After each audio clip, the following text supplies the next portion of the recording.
Dollar General, and these are paring knives. Is that what they're called? Yeah. Paring knives. And these are awesome because they're really stiff, but they're like a short blade. And so this is kind of fun to do while you're sitting down, so you can kind of hold this into your body.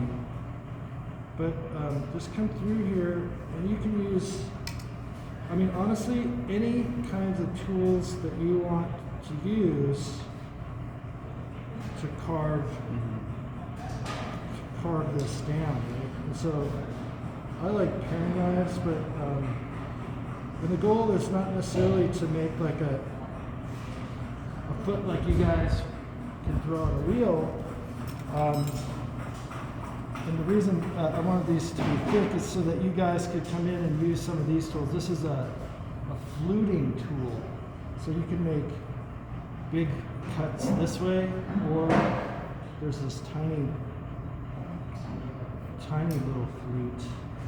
So these are going to be pretty rough. I remember, I'll leave this over there too. This is my favorite tool actually. It's called a fettling knife. And you know, but like just play around. You may lose it, you know. It's okay. You may lose The a finger. Well, you won't. That's the nice thing about fettling tools is they're sharp enough to cut clay, but typically not sharp to cut fingers. But you guys see how like I went in there and then like I broke it. So some people like that kind of look. You can also use your wire tools, right? To kind of slice off Let's do this. sections, right? I mean, just go for it, right? I remember at Ohio University where I came from before, well, I came from there to here, and we had this big kind of conference there, and we had invited this famous Japanese maker there. And it was a revelation watching the guy work, because he threw a bunch of T-bowls. And then one day, you know, I was walking through ceramics, and he was like sitting there looking at it, and he would do like stuff like this. He'd be like,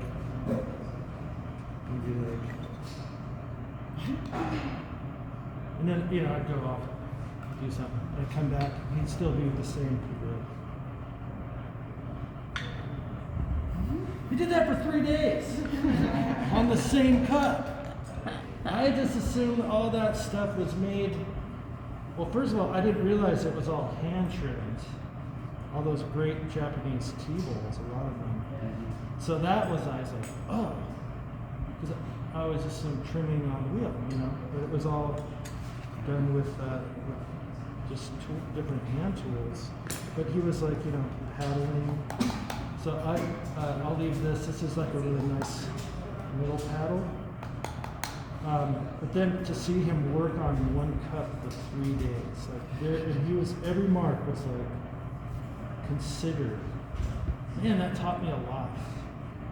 That guy can like, and you can see him like, he would just study his form and then just be like, you know, every little thing, 3 days. You know, really changed my whole understanding of those pieces. So you guys, you may lose it. That's okay. Just go for it, right? It's not. I'd rather see you guys, like, I'd rather see you guys go for it than to show up with like a pot that has like, you know, like that, like a 2-pound monster that has like that. You know, I'd rather see you come in like 3 parts. Like, yeah, I went for it. Look good. But that's why you guys make them so thick, right? So just have fun with it.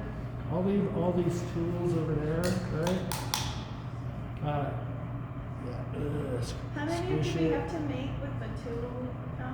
You got to do one hand cut, hand trimmed form. And the puddling? The fettling? No. No, the puddling.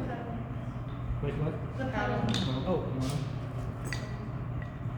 Yeah, and the list is up there. It's also on Blackboard, 1 of each, and then you have to pick 5, or 1 of your favorite technique and make 5 of those. Okay. So 1 of that list will have 6 cups. So So you really should finish all that because Monday or Tuesday we're moving to bowls. Okay. Okay. All right. You guys have any questions?